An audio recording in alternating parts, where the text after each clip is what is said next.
I, 21M, have known my friend Matt, 21M, since we started college. We're in the same program and have been roommates since day one. Overall, I'd say Matt is a great guy, however, he has a terrible tendency to cheat. Throughout college, I think Matt had 5 to 7 different girlfriends, and each of those relationships ended because he would cheat. Back in January, he started dating his current girlfriend, Jen, 21F, and has been with her far longer than any of the previous relationships. From my interactions with Jen, I know she's a wonderful person. She's very polite, beautiful, and clearly devoted to Matt. For the past few weeks, Matt has also developed a close relationship with his anatomy lab partner, Cindy, 21F. It's become pretty clear to me and my other housemates, Kyle 21M, Robert 22M, and Omar 20M, that there is some romantic relationship between them. We've even all met Cindy as she came by our house a few times. Long story short, Matt has informed me and the other guys that things between him and Cindy are progressing rapidly, and Jen is completely unaware of this. He mentioned that, for the foreseeable future, he'll be spending a few nights hanging out at Cindy's place. Here's the issue, Jen and her roommates don't live far from us, about a 7-minute walk away, so there's a good chance she'll come by looking for him, according to Matt. Therefore, he wants all of us to make excuses for his absences and potentially reassure Jen that he isn't up to anything bad.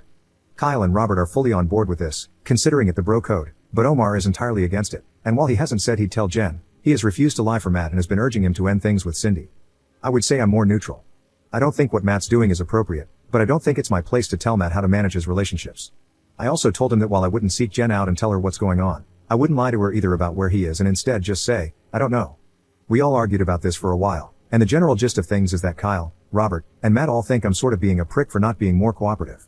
Aside from this, I don't think there is really much I can do. Moving somewhere else is both economically and logistically unfeasible, so I think trying to avoid stirring the pot is my best bet. Update 1. I'll start this update by saying Jen found out last night. Like Matt predicted, she came over to our house Tuesday evening. I saw her pretty quickly since I was also coming back from buying some food. She asked me if I knew where Matt was, and I said I didn't know, because I genuinely didn't know at the time. She mentioned how he wasn't responding to her texts and that she was worried about him, and I felt pretty bad hearing that. Kyle, who was inside, came out at this point and said that Matt was in his anatomy lab and then reassured her that he'd contact her once he was finished. She didn't seem entirely satisfied with that answer, but thanked us anyway and left. Once she was gone, Kyle told me that Matt was actually on a date with Cindy. Since Matt sometimes brings Cindy over, he'll text the house group chat before they come over to ensure that Jen isn't around. He did this on Tuesday night, and Kyle did alert him that Jen had stopped by looking for him, so he stayed over with Cindy on Tuesday night. Fast forward to Wednesday evening, only Omar and I are home. Kyle was with his own girlfriend, and Robert had an exam. Around 7 p.m., we got a text in the group chat from Matt saying he plans on bringing Cindy over around 8:30, and he asked if Jen came by. I told him that I hadn't seen her, and things went on as usual. I'll add that Omar has refused to respond to these specific text messages from Matt, so there was an expectation on me to clarify if Jen was here or not. A little after 8 p.m., Jen comes by with one of her friends, Carly, 21F, and they asked us where Matt was since Jen hadn't been seeing him a lot lately. Before I could even say anything, Omar told them to come back after 8:30, and Matt should be home. They left, and I did argue with Omar about his decision to tell them to come back since it was inevitably going to cause drama, but he didn't care. I did text Matt and told him about Jen potentially returning, but since he was driving, he didn't read the message. At this stage, I gave up trying to contact Matt and went up to my room. A little after 8:30, Matt walked in with Cindy, and not long afterward, Jen and Carly returned. Long story short, there was a lot of Jen yelling, and Matt lying and apologizing. I didn't bother coming down since I could hear it all from my room. After about 10 minutes of this, Jen and Carly left. Matt sent Cindy home after this, and he was pretty mad at us for what happened. I reminded him that I sent text messages, which he now saw, and Omar played dumb, acting like he didn't see Matt's message about him asking if Jen was home, but confirmed to him that he told Jen to come back after the first time she came because, in his words, he didn't think Matt was dumb enough to go out with Cindy 2 nights back to back.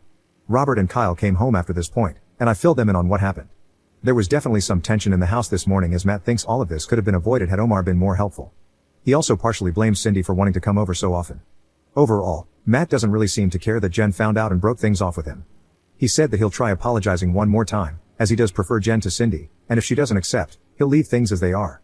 As for Cindy, Matt has already told Kyle, Robert, and me this morning that he plans on ending things with her after the December exam season. He says that he wants to be single again by New Year's so he can have a fresh start. Kyle and Robert think this is pretty hilarious considering how much trouble he got into to be with her. Things have ended more smoothly than I thought, and I have made it abundantly clear to Matt to keep me out of his relationship woes. I have also asked Carly how Jen was holding up this morning as we shared a class together. As expected, Jen was very upset about the entire ordeal, and she and her friends consider everyone at our house, aside from Omar, to be complicit and awful. Update 2.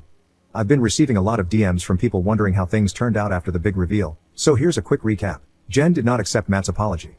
She has indicated that she, in fact, never wants to see him again. Matt is still with Cindy, and he still plans on breaking up with her after the exam season.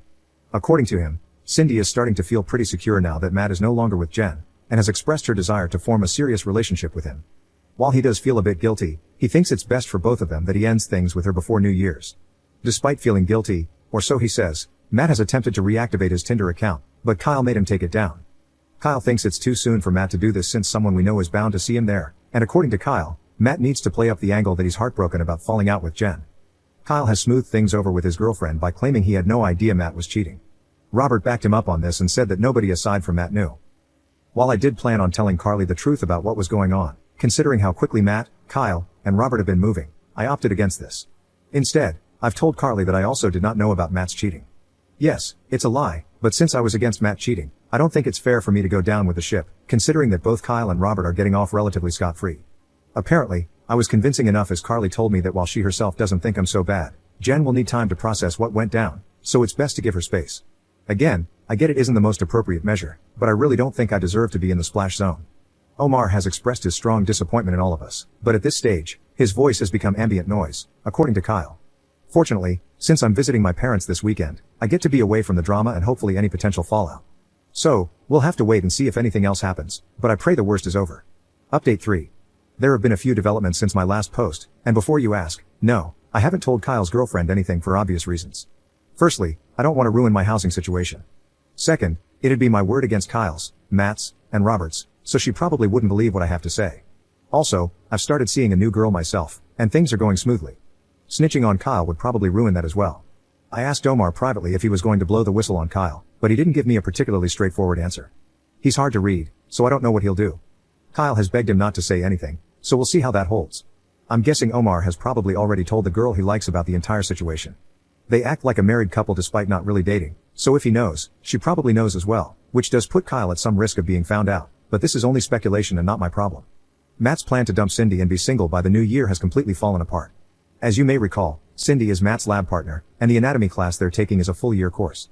As Omar so smugly pointed out, Matt wants the anatomy professor to write him a recommendation letter eventually, since he has done prior research with this professor and is doing well in his class, and if he were to have a conflict with his lab partner, that might spoil the letter. Omar has been throwing this constantly in Matt's face by saying things like how Matt needs to pretend to love Cindy even though he isn't capable of love and how he can't be a flirt anymore because it will affect his academics. He says all this jokingly, but it is hilarious considering how worked up Matt gets. Jen and Carly are doing alright. I saw them before leaving campus the other day, and we spoke briefly. I've heard that Jen is starting to reconnect with her ex, the guy before Matt. Before you ask, she didn't cheat on this guy with Matt. She got with Matt a few months after she and the guy ended things. Hopefully, she finds happiness there. Since our winter break has started, we'll all be heading our separate ways for most of the break. I do plan on hanging out with the guys a few times, though for now, as much as I love tea, I need a break from their drama. Update 4. Unsurprisingly, Matt has cheated again on his newest girlfriend, Cindy. I use the term girlfriend loosely because realistically, Matt only stayed with Cindy because he needed a recommendation letter from a certain professor and didn't want issues in the class they shared. Cindy was essentially a placeholder, and since Matt no longer needs that letter, lucky him, he's more or less done with her. He went on quite a tirade about how annoying and clingy she is and again mentioned how he still prefers Jen. Matt revealed this information, during a completely unrelated conversation, to me and Omar last night. The two of us had no idea this was going on, as Matt has been more secretive about whom he tells his relationship info since the last time he cheated. Kyle told us that he has known about Matt cheating on Cindy for almost 2 weeks now, but I'm not sure if Robert, who wasn't here last night when we were having this chat, knows about Matt cheating yet again. I didn't bother asking Matt or Kyle if he knew. Of course, Cindy has no clue that Matt's been unfaithful, nor does Kyle's own girlfriend, Olivia, 21F, know that Kyle's been essentially helping Matt cheat on Cindy. I kinda knew Olivia wouldn't know for obvious reasons, but I didn't want Kyle to confirm this with me. The only reason I got this confirmation was because Omar stupidly asked Kyle, does Olivia know? Realistically, Omar knew damn well that Olivia wouldn't know, but I guess he wanted to burden us with this information for whatever reason. Omar then asked Matt if he was going to break up with Cindy, and Matt only responded by saying, eventually, yes. I asked Matt what he meant by this, and he clarified that he wanted to be done with Cindy by reading week, which is about 2 weeks away. For those wondering, I'm still here for 3 more months until my lease is up.